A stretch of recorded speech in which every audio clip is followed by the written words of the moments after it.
안녕하세요. 법무법인 흥인의 전상민 변호사입니다. 35번째 시간입니다. 흔히 하는 말로 매춘이라고 하는 것은 인류 역사와 함께 해온 직업이다. 이렇게 하는 말이 있습니다. 그러나 우리나라에서 매춘은 불법이고요.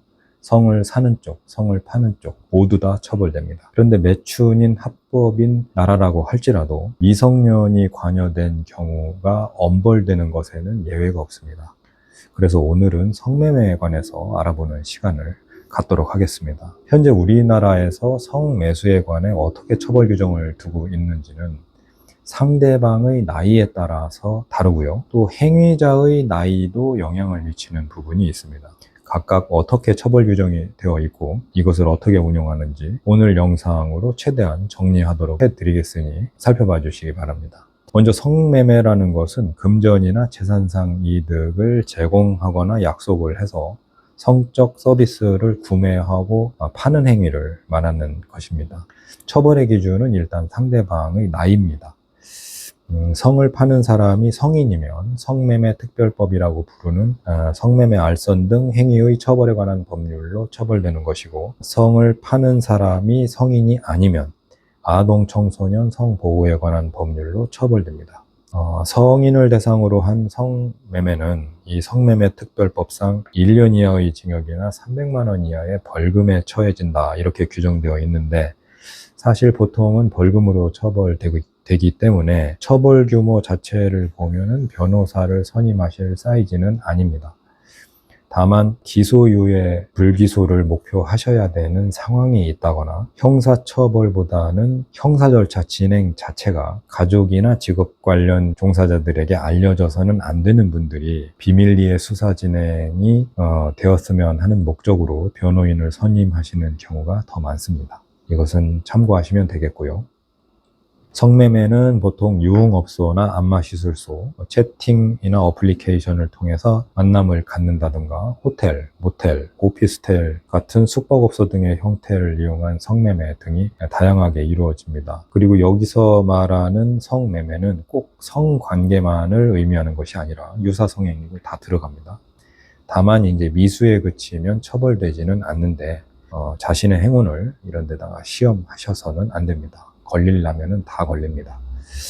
다음으로는 성인이 아닌 경우, 즉 미성년인 경우를 봐야 되는데요. 여기서부터가 이제 핵심이죠. 바로 심각해집니다. 성을 사는 쪽만 처벌되고 성을 파는 쪽은 피해자로 지칭됩니다.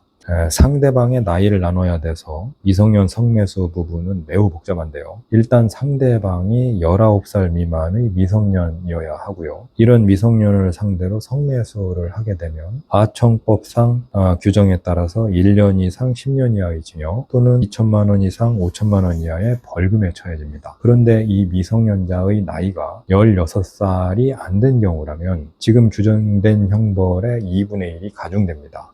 그러니까 15살짜리를 성매수했다라고 할 것 같으면 1년 6개월 이상 15년 이하 또는 3,500만 원 이상 7,500만 원 이하의 벌금으로 처벌되는 겁니다. 그리고 여기서 말하는 성매수라는 것은 성인 간의 성매매보다도 범위가 훨씬 넓습니다. 아까 성관계, 유사성행위 이런 것이 성매매에 들어간다라고 했는데 아동 청소년 성매수에서는 자유행위 아니면 신체를 전부 노출하는 것을 바라보기만 하는 것도 성매수가 됩니다. 그리고 원래 성매매라는 것은 미수범 처벌 규정이 없잖아요. 그래서 미수가 처벌되지 않겠다 싶은데, 물론 아동 청소년 성보호법상 미성년 성매수에도 미수범을 처벌한다라는 규정은 없습니다. 그런데 미성년에게 성을 사기 위해 유인하거나 권유하는 말을 하면 그 자체를 처벌하겠다 하기 때문에 미성년 성매수의 미수도 처벌되는 것과 동일한 효과를 가지고 오게 됩니다. 특히 상대방이 13살 미만까지 내려가게 되면 이때는 성매수가 아니라 미성년자 의제 강간죄가 되는데요.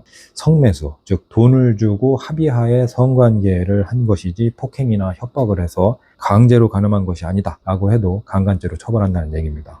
그러니까 3년 이상 30년 이하의 징역으로 처벌된다는 거고 벌금도 없습니다. 여기에서 약간 문제되는 조항이 있는데, 미성년자 의제 강간죄에는 2가지 유형이 규정되어 있는데 하나는 13세 미만자와의 간음이라면 무조건 미성년자 의제 강간죄로 처벌한다는 305조 1항인 거고요. 305조 2항은 13세부터 16세 사이의 미성년자와 간음한 사람이 19세 이상의 성인이라면 미성년자 의제 강간죄로 처벌한다 라는 규정을 두고 있다는 겁니다. 그러니까 이게 뭔 소린지 이해가 안 되시죠? 13세 미만의 상대방과 성관계를 하는 경우라면 원칙적으로 행위자의 나이는 따지지 않고 무조건 강간죄로 처벌한다는 건데 13세부터 16세까지의 상대방을 상대로 성을 사든 어쨌든 성관계를 한 사람이 19세 이상의 성인이라면 미성년자 의제 강간죄로 처벌하겠다는 겁니다. 무슨 말인지 더 모르시겠죠? 많은 분들이 헷갈리시는 부분이 바로 이 얘기인데 19세 이상의 성인, 즉 저를 기준으로 보면 19세 이상의 성인일 거 아닙니까? 제가 성인인데 상대방과 성관계를 했어요. 그런데 성관계를 한 상대방이 16살 미만이면 저는 바로 미성년자 의제 강간죄가 된다는 것이지 13살 미만이어야 된다는 얘기가 아니라는 얘기예요. 이건 중요합니다. 왜냐하면 많은 분들이 13세 이하로 알고 있어서 알려드리는 거예요. 13세 이상 그 또래들끼리 성관계를 했었을 것을 범죄로 처벌하지 않기 위해서 강간죄로 처벌하지 않기 위해서 305조 1항과 305조 2항이 이렇게 규정되어 있다 뿐이지 그러니까 다시 말씀드리지만 성인 입장에서는 그것이 성관계인 이상 미성년자 의제 강간죄가 성립되는 나이는 16세라는 겁니다. 그러니까 아까 13세 이상 16세 미만의 미성년자의 성을 매수하면 2분의 1을 가중한다고 아동청소년 성보호법상 처벌 규정이 있었잖아요. 그래서 이 부분은 이 두 죄가 동시에 성립하고요. 그중 무거운 형을 정하고 있는 형법상의 강간죄로 처벌을 하겠다 이겁니다. 이게 좀 굉장히 어렵고요. 다를 수가 좀 있어요. 그러니까 이 부분은 상담을 꼭 받으셔 봐야 됩니다. 그런데 실제 문제되는 것은 사실 상대방의 나이를 짐작할 수 없다는 데서 대부분의 문제가 이제 발생합니다. 사실 발육이 좋고 화장을 하고 있다면 상대방이 몇 살인지 짐작할 수가 없는 게 우리 여성분들의 나이인 것 같아요. 그래서 만약 미성년이었는데 성매수자의 인식으로서는 이 사람이 성인이었다면 이때는 아청법이 적용되는 것이 아니라 일반 성매매 특별법이 적용됩니다. 그래서 이 부분에서 변론의 여지가 생기는 거죠. 그래서 항상 변론은 미성년인지 몰랐다, 저 나이인지 몰랐다 이렇게 나가는 경우가 대부분인데 그런데 수사 과정에 따라가서 입회를 해보면 채팅 앱에 자신을 중딩이다 68cm에 52kg 이렇게 적어놓고 성매수 유인을 한 캡처 사진이 나오면 매우 당혹스럽고요. 거기에다가 꼭 교복 입고 나와 라고 하는 메시지를 보낸 그런 경우도 있어가지고 아주 조사받을 때 난감했던 적이 있습니다. 특히 미성년 성매수는 이 여학생이 쉼터 같은 곳에서 보호를 받다가 그동안 어떻게 살아왔는지 상담교사와 상담을 하는 과정에서 증거의 왕이죠.